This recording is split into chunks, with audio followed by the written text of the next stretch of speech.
আজ নদিয়া জেলার পায়রাডাঙ্গার গোপালপুরে একটি মেগা সিরিয়ালের উদ্বোধন হলো। অঞ্জনা প্রোডাকশনের প্রথম নিবেদন এই ধারাবাহিকের নাম হরিচাঁদ গুরুচাঁদ। এলাকার মানুষের সহযোগিতায় এবং উদ্দীপনায় আজকের এই উদ্বোধন অনুষ্ঠান। হরিচাঁদ গুরুচাঁদ ঠাকুরকে নিয়ে ইতিপূর্বে এই ধরনের ভাবনা নিয়ে কোনো সংস্থা বা কোনো ব্যক্তি এগিয়ে আসেনি এই এলাকায়। অভিনব এই ভাবনাকে সাধুবাদ জানিয়েছেন গ্রামবাসীগণ। আজকের এই উদ্বোধনীতে উপস্থিত ছিলেন স্থানীয় এবং বহিরাগত বিশিষ্ট ব্যক্তিবর্গ। উপস্থিত ছিলেন এই সিরিয়ালের অভিনেতা এবং অভিনেত্রীগণ। সমস্ত ধারাবাহিকটি প্রযোজনা করেছেন শম্ভু মালাকার। এই ধারাবাহিকের অভিনেতা অভিনেত্রীদের ভাবনা এবং কর্ম ধরা পড়েছে আমাদের এসএস বাংলার ক্যামেরায়।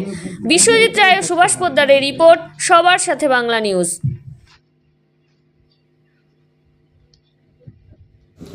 নমস্কার, এসএস বাংলায় আপনাদের স্বাগত। এই মুহূর্তে আমরা নদিয়া জেলার রানাঘাটের গোপালপুর গ্রামে। এখানে চলছে মেগা সিরিয়ালের উদ্বোধন বা মহরত অনুষ্ঠান। অঞ্জনা প্রোডাকশনসের প্রথম নিবেদন হরিচাঁদ গুরুচাঁদ। এই সিরিয়ালে যারা অভিনয় করেছেন আমরা তাদের মুখ থেকে তাদের বক্তব্য শুনে নেব, আপনাদের শোনাবো তারা কী উদ্দেশ্যে অভিনয় করছেন বা কেমনভাবে তারা এগিয়ে যেতে চাইছেন।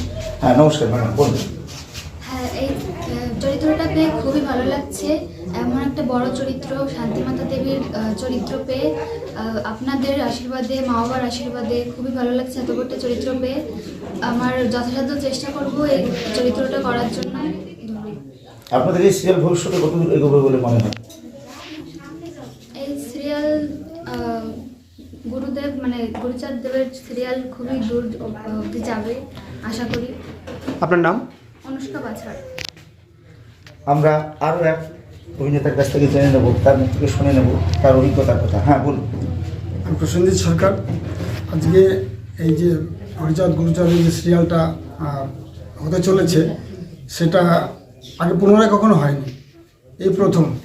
আশা করি এই সিরিয়ালটা বিরাটভাবে প্রচারিত হবে, বিরাটভাবে আলোড়ন সৃষ্টি করবে, মানুষের মনেও সৃষ্টি করবে। কারণ আমাদের এটা হিন্দু সম্প্রদায়ের একটা বড় বিরাট জায়গা, একটা যেখানে আগে কখনো এটা কেউ কখনো নিয়ে এটা কখনো ভাবেইনি। আপনার অভিনয়টা কি? আমার অভিনয় হরিচাঁদ ঠাকুর। ধন্যবাদ। ধন্যবাদ। নমস্কার।